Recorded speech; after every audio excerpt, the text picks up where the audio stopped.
Positive thinking का अगला चरण है प्रार्थना को अपने मंत्र बनाएं। प्रार्थना क्या है? ये प्रार्थना सरल सा जवाब है। जब हम ईश्वर से कुछ मांगते हैं उसे प्रार्थना कहते हैं। सही भी है। चलिए थोड़ा सा बदलाव मेरे कहने पर इसमें भी करते हैं। क्योंकि मैं एक धार्मिक परिवार से हूँ, हम ईश्वर की उपस्थिति पर दृढ़ विश्वास रखते थे मेरे परिवार में, और मैं भी इसी सोच के साथ बड़ी हुई और ईश्वर को अपने आसपास ही हमेशा महसूस करती थी और लगातार हमारी बातचीत होती रहती थी। मैं प्रार्थना नहीं करती बल्कि उनसे बातें करती थी। सोते जागते, खेलते समय, स्कूल जाते समय या जब भी अकेली होती थी, एक अच्छे दोस्त की तरह अपनी सारी बातें उनसे बांटती थी। खुश होती थी तो उनके साथ उनसे कुछ भी मांगती तो उन्हें किसी भी चीज का लालच भी देती और इच्छा पूरी होने पर उसे एक अच्छे दोस्त की तरह पूरा भी करती। और कभी नहीं मिला तो मैं उससे गुस्सा भी हो जाती थी, पर कहीं ना कहीं वो मुझे मना भी लेता था। ईश्वर मेरी आदत में शामिल था। जिंदगी में अब तक कई उतार चढ़ाव आए। सुख दुख मेरे जीवन में, या कह लीजिए सभी के जीवन में, एकाएक करके आते जाते रहते हैं। मेरे बच्चों का होना और मेरी माँ का खोना, हर वक्त सिर्फ वो मेरे साथ था और अपने होने का एहसास भी हर वक्त वो मुझे कराता था। उसकी उपस्थिति को कभी मैंने नकारा नहीं। मैंने अपने मस्तिष्क को प्रार्थनामय बना लिया, जिसके अनुसार परिस्थितियां बनती चली गईं और आज मैं आपके सामने ये लेख लिखने के काबिल बनी। प्रार्थना को सिर्फ 2 से 5 मिनट के नियम में ना बांधें, उसे रटें। जिस प्रकार हम मंत्रों को जाप करते हैं, उसी प्रकार अपनी इच्छाओं का स्मरण खुद भी करें और ईश्वर को भी कराएं। कहते हैं, हम जो सोच अपने चेतन मन के द्वारा अपने अवचेतन मन को देते हैं, वही हमारा भविष्य निर्धारित करती है। तो आपको जो नहीं चाहिए उसके बारे में कभी ना सोचें, अपितु जो चाहिए सिर्फ उसी का ध्यान करें।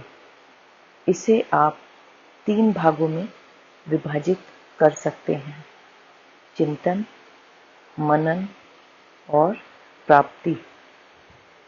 प्रथम भाग है चिंतन।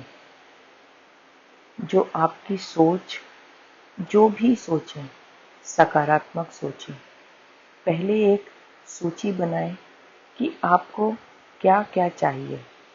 जैसे घर में सुख शांति के लिए लिखिए कि मेरे घर में सुख शांति है। अपने स्वास्थ्य के बारे में लिखें कि मुझे परम स्वास्थ्य प्राप्त है।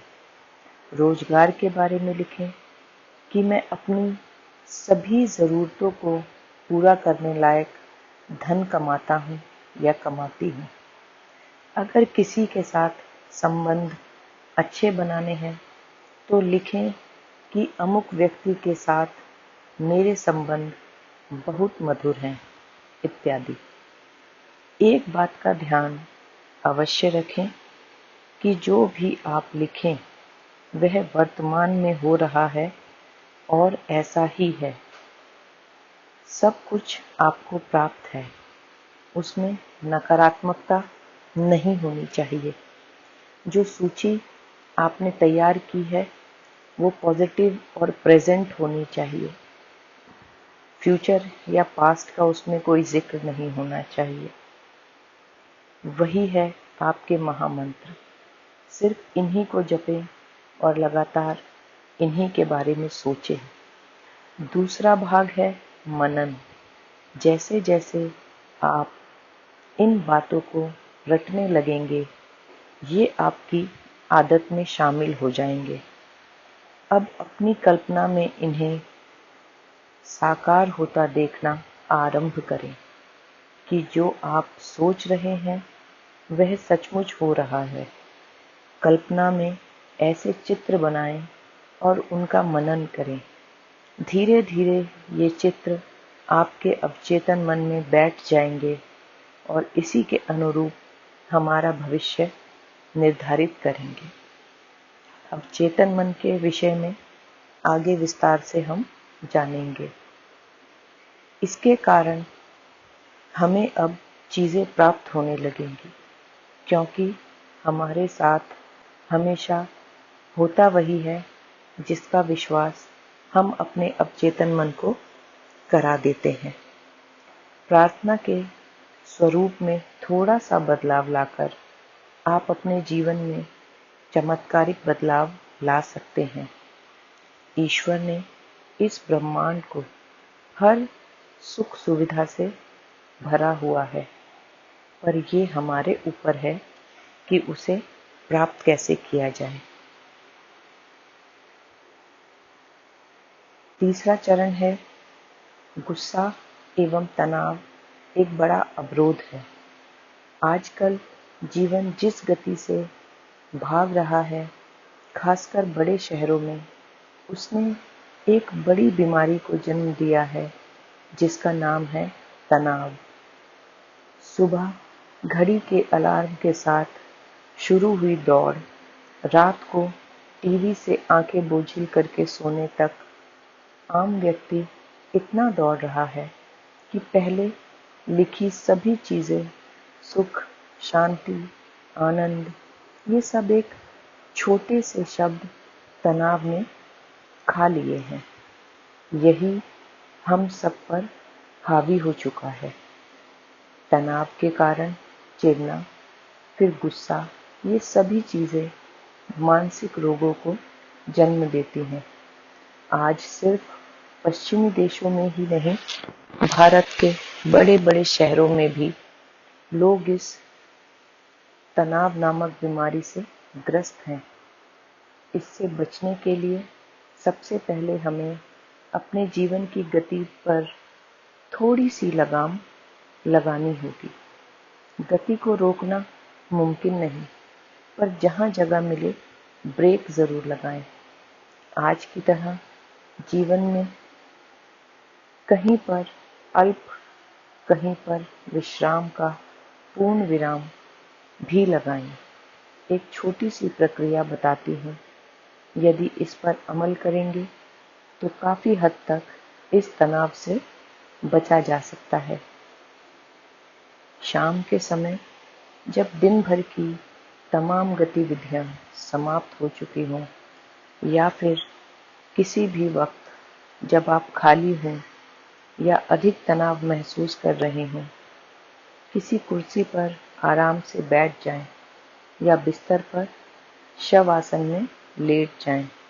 अपने शरीर को पूर्ण रूप से कुर्सी या बिस्तर के हवाले कर दें और अपने शरीर को आदेश दें कि वह पैर के तलवे से शुरू होकर सारे शरीर में ऊपर तक एक आराम की लहर दौड़ा रहा है। एक एक करके सभी अंगों में शांति और आनंद की लहर धीरे धीरे आपके शरीर में फैलती जा रही है और आप एक परम आनंद महसूस कर रहे हैं।